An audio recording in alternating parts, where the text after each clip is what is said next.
everyone. I am 16 weeks pregnant today. I actually have to think about it. For some reason, I'm still stuck in my like 14th week. I don't know why. Every time I tell people I want to tell people that I'm 14 weeks pregnant, which is weird. I definitely didn't have that issue with Christian. With Christian, I knew what week I was, and sometimes I kept thinking I was ahead when I really wasn't. So this pregnancy is starting to go by a little faster, which is nice because with Christian it just dragged on. So what happened this past week? A few things happened. Before I get into my midwife appointment, because it was wonderful, it was amazing, and I loved it, I want to just kind of sum up symptoms and my weight. I don't remember if I talked about my weight because I always show my weight in the intro, but I never really talk about it. I forget about it. But as I said, I started my weight around 130, 135. It was kind of going between 120 to 133-ish. So I felt like I didn't really gain anything. I felt like I was at 130 range for a really long time, and then I felt like I lost a couple pounds when I was at 128. But today I got on the scale and I was 133, so I'm still kind of like in this in-between phase, but I feel like I was 128 last week, unless I'm confusing something, so I feel like I gained a couple pounds. I don't know. We'll see if it'll stay the same or it'll keep gaining, but I'm just kind of still in the same area, and I'm not really gaining much, so... and with Christian, I didn't start gaining until after 22 weeks. But with him, I was throwing up constantly. And this time, I'm eating a lot as I am now. So I don't know why I'm not gaining anything yet. Oh well, I mean, I don't think it's a problem. My belly's growing. It's just maybe my thighs are getting less thigh-y. That's not a word, but yeah. As far as symptoms, I think my nausea is definitely starting to get better. So yay! 16 weeks, it's finally happening. I still have it, but I think I really have it is when I'm hungry. So I have to be on top of having food on hand at all times. So if we have an appointment in the morning, I have to make sure I have food with me because I'll be really nauseous and it'll be really, it's just, I have to make sure I always have food I'm constantly eating because sometimes if I'm hungry, it gets really bad. I'm still very tired. In addition to the nausea getting better, I'm eating a lot more. I definitely have noticed that. I may have mentioned this in my last update, but our groceries are like a lot bigger and we're not throwing food away, we're actually eating it. So that shows that I'm actually eating a lot more. I'm noticing I'm having at least 4 meals a day. So, and I'm snacking in between, so I'm eating a lot, and my appetite is growing. So I still have aversions, and there's some things I don't want and I want, and there are times where I'm just like, oh, I'm so hungry, but I know what I want. But I'm definitely eating more, so I think that's also kind of hand in hand with less nausea. It's starting to get uncomfortable laying. Even though I don't have like a big belly, I still feel like I have a belly. And actually, from last week, my belly I think was like 33.5 inches, and today it was a little bit more than 34 inches. So I almost grew a whole inch in a week, so that's pretty cool. But I feel like when I'm laying down, everything kind of just sinks in, which is really weird. I don't see a belly at all, but it's very uncomfortable for me to lay on my back. I just feel like everything is on me and everything is just pushing down, and it's just really uncomfortable. So I feel more comfortable laying on my side, or I feel like I have to like lean down sometimes, but laying on my back for long periods of time is not comfortable anymore. And holding Christian, sometimes Christian sits on my lap and he likes to sit like right on my pelvis, and that is so uncomfortable. I try to bring him up a little bit higher, a little bit lower, but that is also getting uncomfortable. So, and I know it's gonna get even more uncomfortable as I grow. So that has not been fun. I've been trying to adjust with the growing pains. And my appointments. So last week I told you guys that I was going to have a midwife appointment the next day after I shot my video, and I did. I went to go see a midwife that a lot of people have said that she's really amazing. And what happens in my doctor, like in my doctor office, you never really see one person. They're kind of just like a group practice.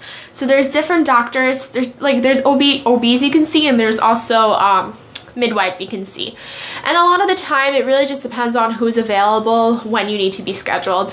You can request, but a lot of the times people that you want aren't available, so it just kind of happens, you know, whoever you end up seeing and what location you go to, because there's one location that's 5 minutes from me and then there's another location that's 45 minutes from me. The one that's further has some pluses, so for special appointments I go there, and then for just like simple appointments I go here. Anyway, I'm blabbing, but my first prenatal appointment, I saw a midwife that was actually at my birth with Kasyan, so I knew who she was and I knew I liked her already. This one, I guess she started with the group practice like right after I had Kasyan, because this was the first time I saw her, but a lot of people have been praising her. We come in and she's very kind. She has such a like kind, gentle, like very soothing voice. My husband actually was on the floor with Kasyan and they were coloring with crayons because he was being really cranky. I was gonna go by myself because it's not a really far away appointment, but he was being really cranky and he was like really attached to me, so we just kind of all went to the appointment. And she comes in and I'm like, yeah, sorry, we're kind of making ourselves like we're at home because we're just like crayons everywhere. And she's like, that's perfectly fine, that's how it's supposed to be. And like she comes in and she like kneels down and says hi to my husband. It was very personal, like she was very kind. I really liked that.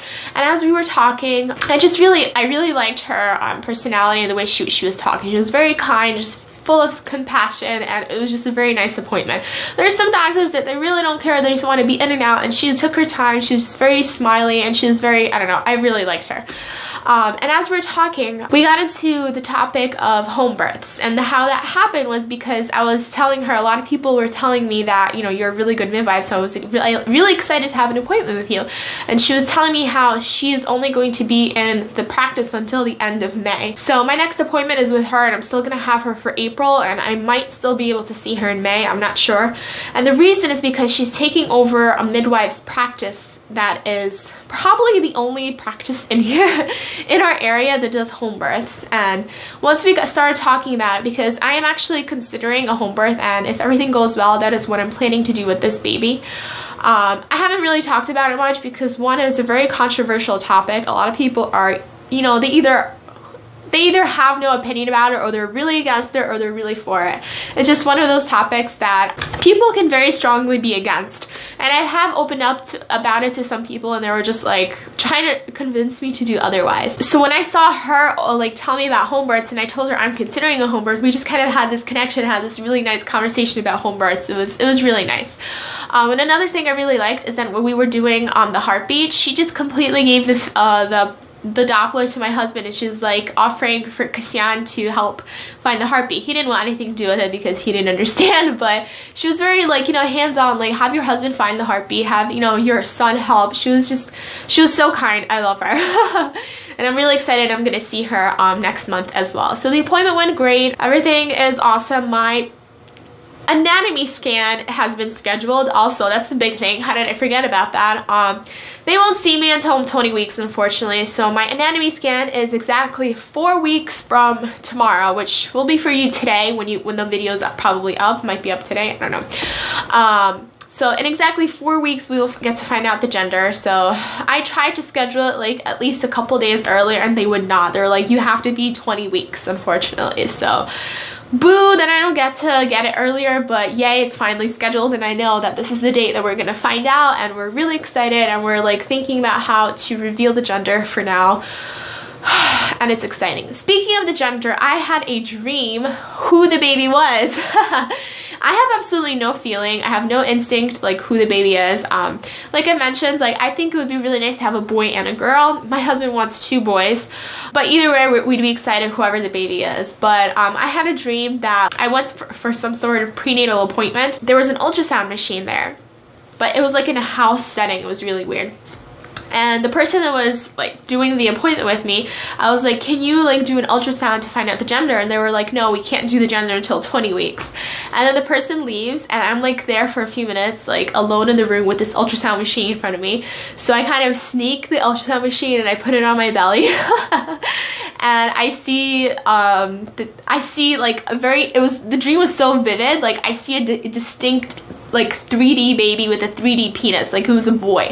And I quickly like put it back, and I sit back down, and I'm like texting Jania. I'm like, I know who the baby is, I know who the baby is. And like I wake up in the morning, like, and it was so real and so vivid that I was like, okay, so I'm having another boy, I guess. And then I was like, wait, that was a dream, that was a dream. I actually had a dream that Cassian was a girl, and I think the reason I had a dream it was a girl is because everyone is telling me that it's a girl, it's a girl, it's a girl, so it just kind of got into my subconscious. And a lot of people say that whoever you dream, it actually is the opposite, so I don't know. But it was a really funny dream, and it was just so real. I thought it was like real when I woke up in the morning. It had to take me a few minutes to kind of realize like it's a dream. You still don't know who the baby is. So that is pretty much it for this week. It was a really exciting week because I really liked my midwife appointment, and then we had more appointments scheduled, so we know like when the gender is going to be known to us. So we're really excited, and yeah, my appetite is up, I'm growing, and I'm really anticipating those kicks. With Cassian, like I said, I started feeling kicks between 16 and 17 weeks, so I'm in my 16th week now. Maybe I'll start feeling them this week. At this point, I'm just waiting to feel the kicks. So that is really all for my 16th week. I guess I'm officially 4 months pregnant now. And yeah, if you guys are pregnant, what week are you pregnant in? What cravings or what symptoms are you having? Please share with me in the comments below. And thank you guys for watching. And I'll see you guys in my next update. Bye.